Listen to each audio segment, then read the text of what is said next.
Hello, fans, collectors, and investors. Welcome back to Iconic Baseball. I'm Iconic Al, and today we're going to jump back into my countdown. This is my list of the 100 greatest and most iconic ball players in baseball history, of which we are on number 53.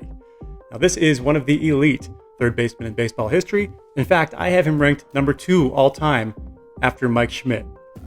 This man amassed 88.6 WAR, a 305 career hitter, 3,154 hits, 665 doubles, which is still 7th all time. He was an MVP, he was a Gold Glove Award winner, he was a World Series hero. He might be best remembered for his competitive fire, which we'll take a look at later.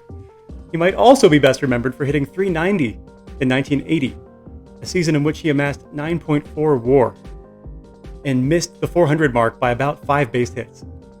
You all know who I'm talking about. Of course, it's the great George Brett. Take me out to the ball game. Take me out with the crowd. Buy me some peanuts and cracker jack. I don't care if I never get back. Let me root for the home team. If they don't win, it's a shame. For it's 1, 2, 3 strikes, you're out at the old ball game. I'm the Pine Tar guy, and it's not a bad thing to be remembered as.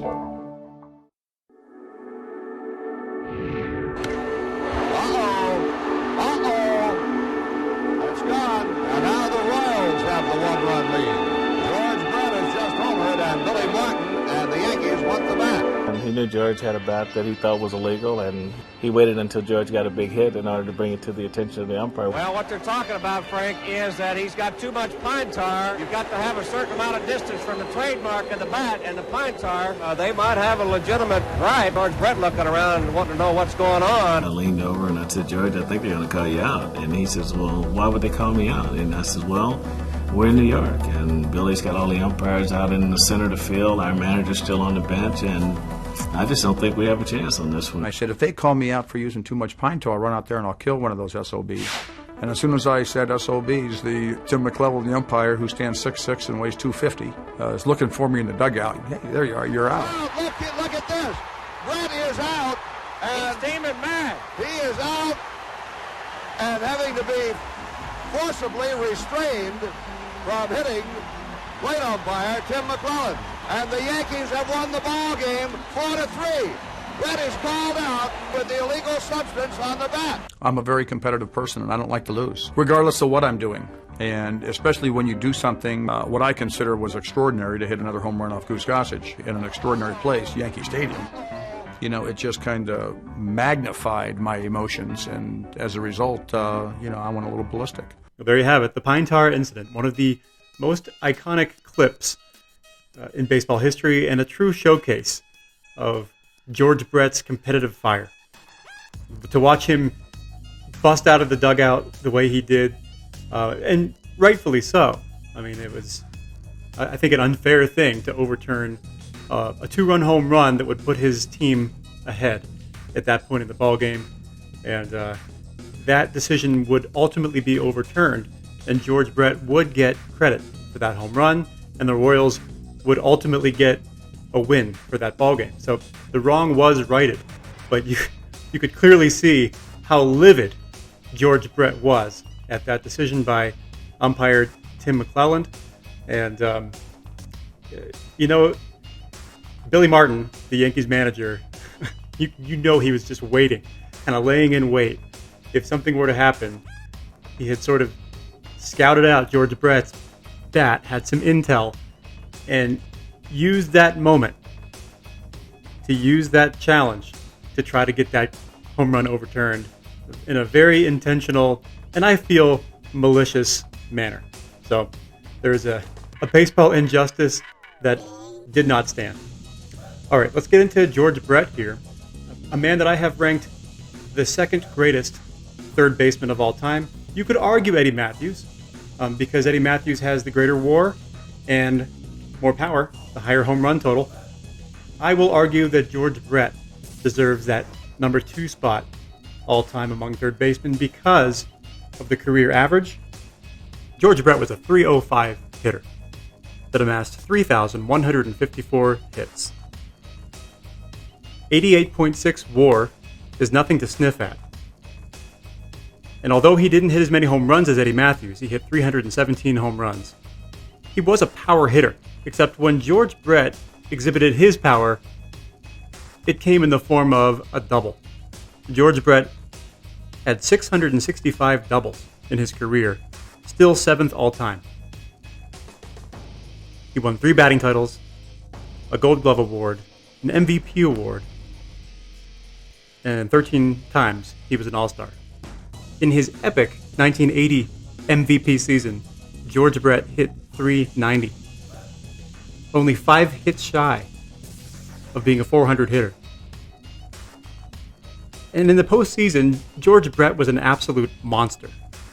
In 43 games in the postseason, he went 56 for 166, which is a .337 career postseason average, with 10 postseason home runs and 23 RBIs. He was a true World Series hero in 1985 when he led the Royals to a World Championship, hitting .370 in that World Series. So that's a big feather in George Brett's cap. Let's look at some of these Brett items here, starting with the baseball. This is a nice blue ballpoint, single sign baseball. These are getting harder and harder to find. One's this nice, anyway. And the ones that are this nice are starting to command a bit of a premium in the marketplace. This is a JSA certified Bobby Brown American League Baseball with just a really nice bold George Brett on the sweet spot. Love that ball. And then this is probably no surprise to anybody, but another one of these. 1998 Donruss Signature Significant Signatures. One of my favorite on-card auto sets from the late 90s. With a nice shot of George Brett finishing a swing there. And the nice blue signature on the Art Deco design, numbered to 2000. I feel like I've shown a lot of these in the last few weeks, so I apologize if people are getting bored with these, but I never do. I think it's just a beautiful set. And I collected these a long time ago, back when they were coming out, and there really wasn't anything like this when these came out. To have a pack inserted on-card autograph set that featured all-time greats, I was beside myself as a high school kid, because it was easier and more accessible to own these cards than, the vintage cards. Some of them were a little bit outside my price range back in the day. All right, and then this is probably the most iconic George Brett card there is, the 1975 Topps number 228 George Brett rookie. And this is a really crisp example, off-centered a little bit, left to right, but I really like it. It's a beautiful shot of George Brett in the stance. There's a lot of these graded. I want to say like 15,000 or something like that on the PSA Pop Report, but there are hardly any graded above an 8. There are 11 graded 10. There are 315 graded a 9. So these are, really impossible to find in 9s or 10s.